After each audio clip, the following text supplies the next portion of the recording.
तब न्यूट्रल नहीं थी, लेकिन अब जब उन्होंने कहा है कि हम न्यूट्रल रहेंगे तो इसको तकलीफ हो रही है, इसको पेट में दर्द हो रहा है, इसको सपोर्ट चाहिए, इसको इंजेक्शन चाहिए कि इसको किसी भी सूरत में इक्तदार में लाकर बिठाया जाए।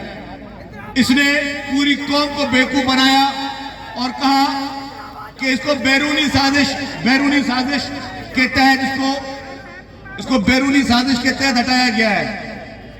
इसने पूरी कौम के सामने अमेरिका के खिलाफ एक प्रोपेगेंडा पैदा किया।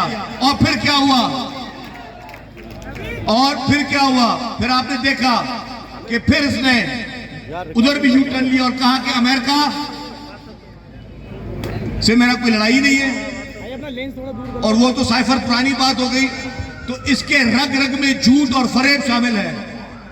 ये पाकिस्तान के नौजवानों के लिए, पाकिस्तान की नौजवान नस्ल के लिए एक कैंसर साबित हुआ है। और इंशाअल्लाह ताला इलेक्शन दूर नहीं है। अगले इलेक्शन में पाकिस्तान पीपुल्स पार्टी अपनी लीडरशिप की मदद से ना सिर्फ सिंध में हुकूमत बनाएगी पर पूरे पाकिस्तान में हुकूमत बनाएगी।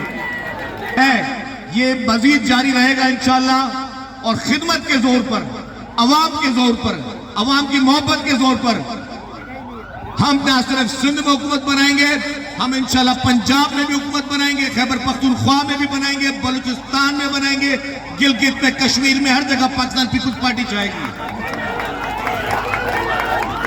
बाद में 50% सीटों पे अनअपोज कामयाबी हासिल की है। तो जब भी बल्दियाती इलेक्शन होंगे तो इंशाअल्लाह ताला हैदराबाद शहर का मेयर भी जाला होगा। और आप सब देखोगे कि जिस तरह बल्दियाती इलेक्शन में पीपुल्स पार्टी के मुखालफिन को 50% सीटों से उम्मीदवार ही नहीं मिले, इंशाअल्लाह ताला आइंदा जनरल इलेक्शन में भी मुखालफिन को पीपुल्स पार्टी के खिलाफ उम्मीदवार नहीं मिलेंगे।